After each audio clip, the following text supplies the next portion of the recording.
So I'm on the bus coming back from Quito. I have a teaching job this afternoon.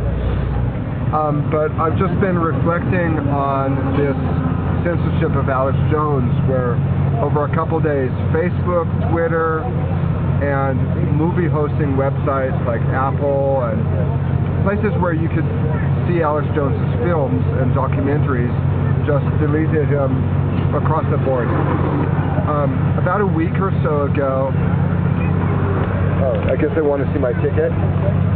About a week or so ago, I posted on my Facebook page an article about a Republican, I think he was running for Congress. He might have been running for Senate, but he posted a parody.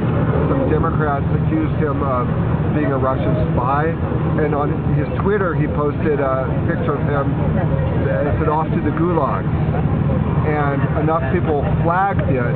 So Twitter and Facebook now have a policy where if enough people flag it, they'll take it down.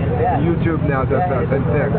So it's kind of like a Maoist type ideology, where it's this group identity that becomes the most important, it becomes paramount, and if enough people flag it, even if it doesn't contain hate speech, they'll take it down because it's offensive.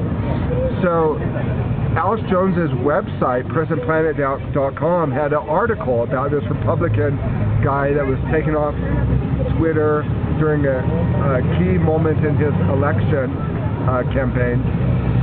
And I posted it on my Facebook because I thought, okay, enough people flagged it, even though it was satire, they took it down.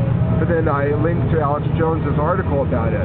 Now that is off because Alex Jones is now banned from Facebook.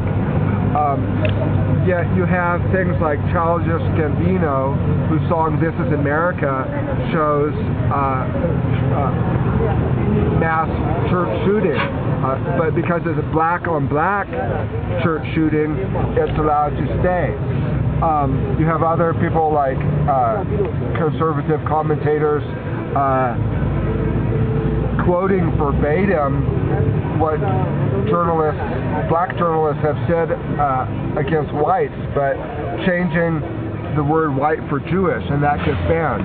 So isn't it interesting how racism against whites is allowed? But today you had a left-wing attorney, writing an article in the New York Times saying that this is a very dangerous precedent, banning Alex Jones. Even though he doesn't agree with Alex Jones, he sees these social justice warriors, and they're constantly shifting criteria for what constitutes hate speech as a slippery slope. But because these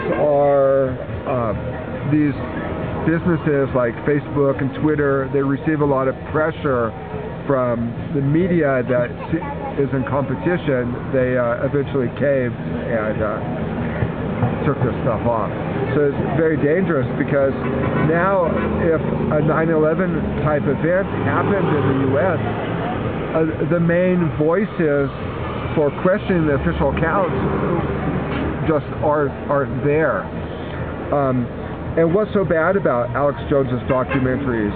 He does some really first-rate reporting, showing how all these terrorist attacks are actually being carried out by NATO.